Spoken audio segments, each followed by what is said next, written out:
ಇನ್ನು ಸಕ್ಕರೆ ಸಚಿವ ಶಿವಾನಂದ ಪಾಟೀಲ್ ಅವರು ಗುಲ್ಬರ್ಗಾಕ್ಕೆ ಬಂದಿದ್ದಾರೆ, ಗುರ್ಲಾಪುರಕ್ಕೆ ಆಗಮಿಸಿದ್ದಾರೆ ಅನ್ನೋದು ಗೊತ್ತಾಗ್ತಾ ಇದೆ.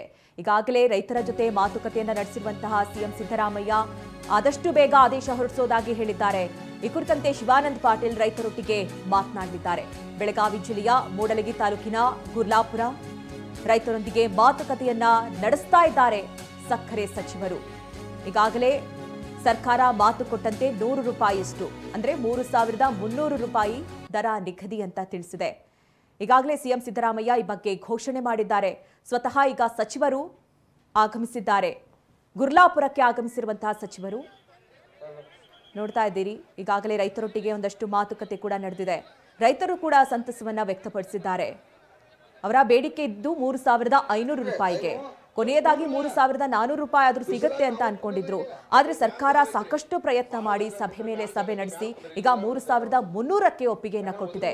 ಹೀಗಾಗಿ ಇವತ್ತು ಈ ಬಗ್ಗೆ ಘೋಷಣೆ ಮಾಡೋದಕ್ಕೆ ಸ್ವತಃ ಸಕ್ಕರೆ ಸಚಿವ ಶಿವಾನಂದ ಪಾಟೀಲ್ ಅವರು ಆಗಮಿಸಿದ್ದಾರೆ.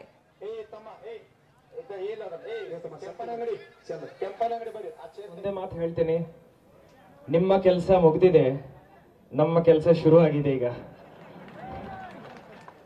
ಈಗ ಮಾನ್ಯ ಸಚಿವರು ತಮ್ಮ ಜೊತೆ ಮಾತಾಡುವಾಗ ಸರ್ಕಾರದಿಂದ ಆಶ್ವಾಸನೆಗಳು ಏನೇನು ಕೊಡ್ತಾರೆ ಅದನ್ನು ಅನುಷ್ಠಾನ ಮಾಡಲಿಕ್ಕೆ ಸಹಾಯ ಶಕ್ತಿ ಜಿಲ್ಲಾಡಳಿತದಿಂದ ನಾನು ನನ್ನ SP ರವರು ತಮ್ಮ ಜೊತೆ ನಿಂತ್ಕೊಂಡು ಕೆಲಸ ಮಾಡ್ತೀವಂತ ಇವತ್ತು ಭರವಸೆಯನ್ನು ನೀಡ್ತಾ ಇದ್ದೇನೆ. ಅಷ್ಟೇ ರೀ, ಸಾಕಾಯ್ತು ಅಷ್ಟೇ. ಧನ್ಯವಾದಗಳು. ಜೈ ಹಿಂದ್, ಜೈ ಕರ್ನಾಟಕ ಮಾತು.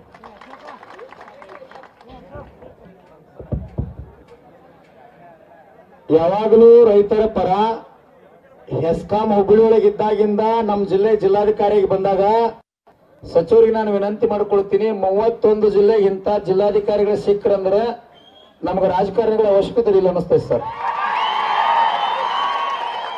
ಯಾಕಂದ್ರೆ ನೀವು ಆಜ್ಞೆ ಮಾಡೋಕ್ಕಿಂತ ಮುಂಚೆನ ಪಾಪಿಲ್ ಬಂದು ನಮ್ಮವ್ರದರ ಸಚಿವರು ತಪ್ಪು ತಿಳ್ಕೊಬೇಡ್ರಿ. ನಡೀತದೆ. ಕೊಟ್ಟಿರುವಂತ ಈ ರಾಜ್ಯದ ಮುಖ್ಯಮಂತ್ರಿಗಳು ಅವರಿಗೂ ಕೂಡ ಈ ಸಂದರ್ಭದಲ್ಲಿ ಸೇರಿರುವಂತಹ ಸಮಸ್ತ ರೈತ ಬಾಂಧವರ ವತಿಯಿಂದ ಸರ್ಕಾರಕ್ಕೂ ಕೂಡ ಒಂದು ಅಭಿನಂದನೆಯನ್ನ ಸಲ್ಲಿಸ್ತೇನೆ. ಇವತ್ತು ವಿಶೇಷವಾಗಿ ರೈತರು ತಮ್ಮ ಭಾವನೆಗಳನ್ನ 10 ದಿವಸಗಳ ಮುಖಾಂತರವಾಗಿ ಬಿಸಿಲದಲ್ಲಿ ಕುಂತು ನೀವೆಲ್ಲರೂ ನಿಮ್ಮ ಬೇಡಿಕೆಯನ್ನ ಸರ್ಕಾರದ ಮುಂದೆ ಇಟ್ಟಿರುವಂತಹ ಸಂದರ್ಭದಲ್ಲಿ ಇವತ್ತು ಸರ್ಕಾರ ಅದನ್ನ ಬಹಳ ಗಂಭೀರವಾಗಿ ಪರಿಗಣಿಸಿ ನಿಮಗೆ ಸೂಕ್ತವಾದಂತಹ ನ್ಯಾಯವನ್ನ ಕೊಟ್ಟಿರ್ತಕ್ಕಂಥದ್ದು ನಮ್ಮೆಲ್ಲರಿಗೂ ಬಹಳ ಸಂತೋಷವನ್ನ ತಂದಿರ್ತಕ್ಕಂಥದ್ದು. ಕಳೆದ ಡಿಸೆಂಬರ್ 1ನೇ ತಾರೀಕು ಮುಗುಳುಕೋಟದಲ್ಲಿ ಈ ಭಾಗದ ಎಲ್ಲ ರೈತರಿಗೆ ಸೇರಿಸಿ ಪುಷ್ಪವೃಷ್ಟಿಯನ್ನ ಮಾಡೋದರ ಮುಖಾಂತರ ಯಲ್ಲಾಲಿಂಗ ಪ್ರಭುಗಳ ಪುಣ್ಯ ಭೂಮಿಯಲ್ಲಿ ಅವರ ಆಶೀರ್ವಾದ ನಮ್ಮೆಲ್ಲ ರೈತ ಕುಲಕ್ಕೆ ಆಗ್ಬೇಕು ಅನ್ನುವಂತ ಭಾವನೆಯನ್ನು ಇಟ್ಟುಕೊಂಡು ಪುಷ್ಪವೃಷ್ಟಿಯನ್ನ ಮಾಡಿರ್ತಕ್ಕಂಥದ್ದು. ಬಹುಶಃ ಆ ಪುಷ್ಪವೃಷ್ಟಿಯನ್ನ ನಿನ್ನಿನ ದಿನ ಏನು ನಮ್ಮ ರೈತರಿಗೆ ನ್ಯಾಯವನ್ನ ಸಿಕ್ಕಿರ್ತಕ್ಕಂತ ಒಂದು ದಿನ ಇತ್ತು, ನಿನ್ನಿನ ದಿನ. ಅದು ಬಹುಶಃ 342 ದಿವಸಗಳಾಗಿತ್ತು ನಿಮ್ಮ ತಲೆ ಮೇಲೆ ಪುಷ್ಪವೃಷ್ಟಿಯನ್ನ ಮಾಡಿ. ಬಹುಶಃ ಎಷ್ಟು ಅರ್ಥಪೂರ್ಣವಾಗಿರುವಂತ ಆ ದಿನ ಆಗಿತ್ತು ಅಂತಂದ್ರೆ 9 ಅಂದ್ರೆ ನಾವೆಲ್ಲರೂ ಬಹಳ ಅತ್ಯಂತ ಶ್ರೇಷ್ಠವಾದಂತ ಸಂಖ್ಯೆ ಅಂತ ಭಾವಿಸ್ತೇವೆ. ಹಾಗಾಗಿ ಗಮನಿಸ್ತಾ ಇದ್ದೀವಿ. ಈಗಾಗಲೇ ಶಿವಾನಂದ ಪಾಟೀಲ್ ಅವರು ರೈತರೊಟ್ಟಿಗೆ ಮಾತನಾಡಿದ್ದಾರೆ. ಇದನ್ನ ಅನುಷ್ಠಾನಗೊಳಿಸೋದ ಬಗ್ಗೆ ಜಿಲ್ಲಾಧಿಕಾರಿಗಳು ಕೂಡ ಭರವಸೆ ಕೊಟ್ಟಿದ್ದಾರೆ. ಈಗಾಗಲೇ ಮುರುಘರಾಜೇಂದ್ರ ಸ್ವಾಮೀಜಿಗಳು ಕೂಡ ಮಾತನಾಡ್ತಾ ಇದ್ರು. ಸಂದರ್ಭದಲ್ಲಿ ಸಲಹೆಗಳನ್ನ ಕೊಟ್ಟಿರ್ತಕ್ಕಂಥ ಹಿರಿಯ IAS ಅಧಿಕಾರಿ ಅಶೋಕ್ ದಳವಾಯಿ ಸರ್ ಅವರೇ,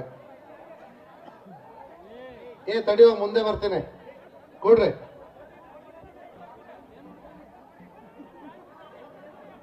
ಎಲ್ಲಕ್ಕಿಂತ ಮುಖ್ಯವಾಗಿ ನಿಮ್ಮ ಎಲ್ಲರ ಪ್ರೀತಿ ಪಾತ್ರ ಜಿಲ್ಲಾಧಿಕಾರಿ ಆಗಿರ್ತಕ್ಕಂಥ ನಮ್ಮ ರೋಷನ್, ನನ್ನ ಆತ್ಮೀಯ ಸಹೋದರ ರೋಷನ್ ರವರೇ, ಅದೇ ರೀತಿಯಾಗಿ ಜಿಲ್ಲೆಯ ಎಲ್ಲ ರೈತರ ಹೆಗಲಿಗೆ ಹೆಗಲಾಗಿ ಬೆಳಗಾವಿ SP ಭೀಮಾಶಂಕರ್ ಗುಳೇದ್ ಮಾತನಾಡ್ತಾ ಇದ್ರು. ಸರ್ಕಾರದ ವಿರುದ್ಧ ಮುಧೋಳ ರೈತರ ಸಮರ FRP ಅನ್ನ ಒಪ್ಪೋದಿಲ್ಲ, ಅದರಲ್ಲಿ ಮೋಸ ಇದೆ ಅಂತ ಹೇಳ್ತಿದ್ದಾರೆ. CM FRP ಬಗ್ಗೆ ಅಧ್ಯಯನ ಮಾಡಲಿ ಮೊದಲು, ರಿಕವರಿ 11.25ಕ್ಕೆ 3,300 ಘೋಷಣೆ ಮಾಡಿದ್ದಾರೆ.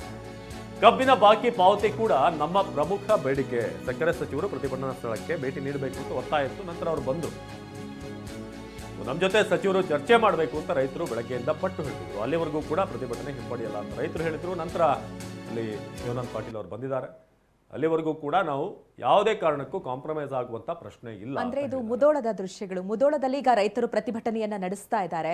ಅಂದ್ರೆ ಅವರಿಗೆ ಈಗ ಕೊಟ್ಟಂತಹ ದರ ಸಾಕಾಗ್ತಾ ಇಲ್ಲ, ಇನ್ನಷ್ಟು ಹೆಚ್ಚು ಮಾಡಬೇಕು ಅನ್ನುವಂತಹ ಒತ್ತಾಯವನ್ನ ರೈತರು ಮಾಡ್ತಾ ಇದ್ದಾರೆ. ಇಲ್ಲೂ ಕೂಡ ಸಚಿವರು ಆಗಮಿಸಬೇಕು ಅಂತ ಕೇಳ್ತಾ ಇದ್ದಾರೆ.